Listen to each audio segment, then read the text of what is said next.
First, I will introduce the definition of genetic material, and then I will tell you the two very famous experiments that discover the genetic material. First, what is a genetic material?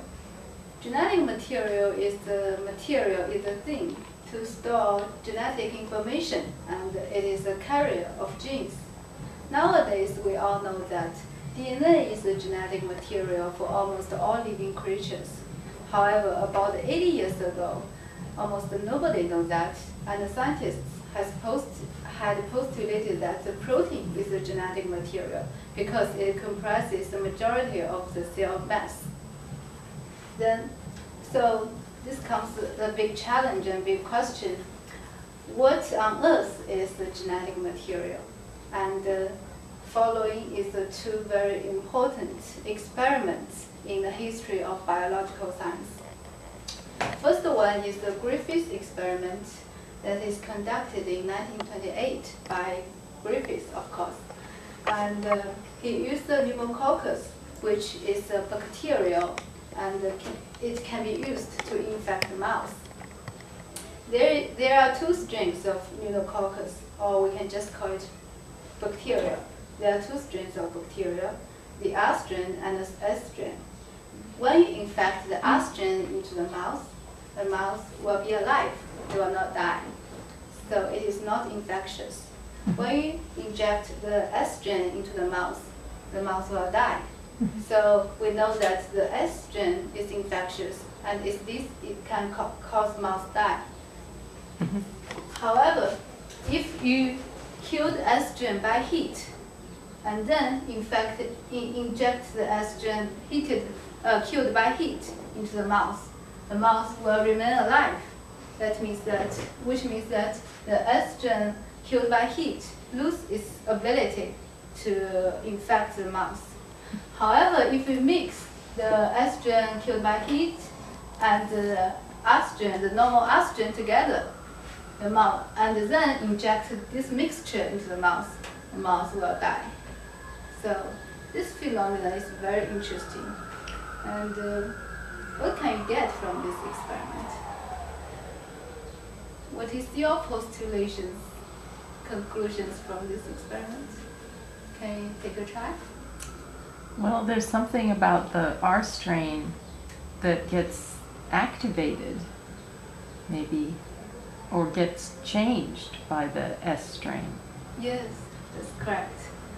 And after this experiment, Griffith concluded that there must be some mysterious genetic material in the S strain that can survive the heat, and after mixture, it can relocate from S strain to R strain, and then change the R strain into the infectious S strain. So, but we still don't know what is the mysterious genetic material. So the next problem is to answer this question. And another scientist, Avery, continued the Griffith experiment, and he used the remnant of the heated S strain and then removed the protein of the remnant. After protein removal, it mixed the S strain after heating with the R strain, then infect the mouse. He found that in this case, the mouse will still die. So this means that the protein is not necessary to cause the mouse die. Or protein is not the genetic material that we mentioned here. Is that clear? Yeah. Okay. After that, Avery did another experiment. He removed the DNA in this remnant of heated S strain, and then mixed it with R strain. In this case, he discovered that the mouse will die. The mouse will not die, will be alive. So after this experiment, we can conclude that DNA is the genetic material that all of us know today. And the very famous Human Genome Project is to decipher the codon in DNA. Why do we bother to do that? Because DNA is the genetic material, because it is important. Okay, so these two experiments is the breakthrough experiment, and it paved the way of Watson and Crick's discovery of the double helix structure of DNA, and it's also the basis of modern genetics and molecular biology. Okay, and that's it. Great. Very nice. Does anyone have any questions? Yeah, well, I have a question that's actually related to genetic material. Many techniques that are being developed in biology today are quite controversial. Controversial? Yeah. Well, because, for example, the analysis of genes can lead to genetic engineering and cloning, and many people are afraid of engineering people or cloning people. So I guess my question to you is, how should we deal with these technologies that are like a double-edged sword? They have both good sides and bad sides, but the bad sides can be really dangerous and frightening to people. How do you think we should deal with those?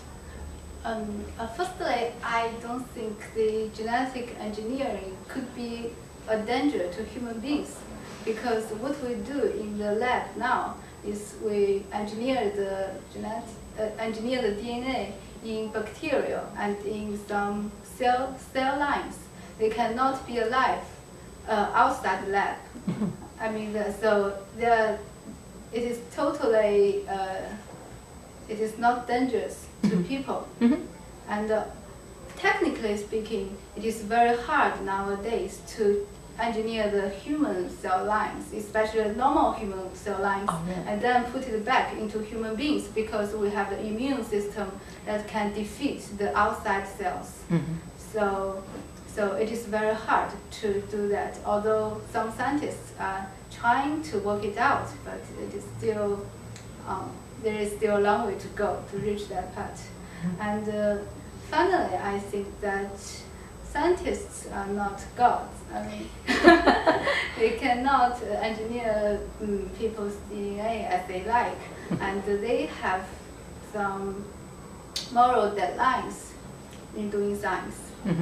They will not do something that is that will cause a catastrophe to all the human beings. It will not do good to them, and also they might not get grants. Okay, well, no grants for creating chaos. Yes. Okay, thank you very much. Thank you very much. Bravo!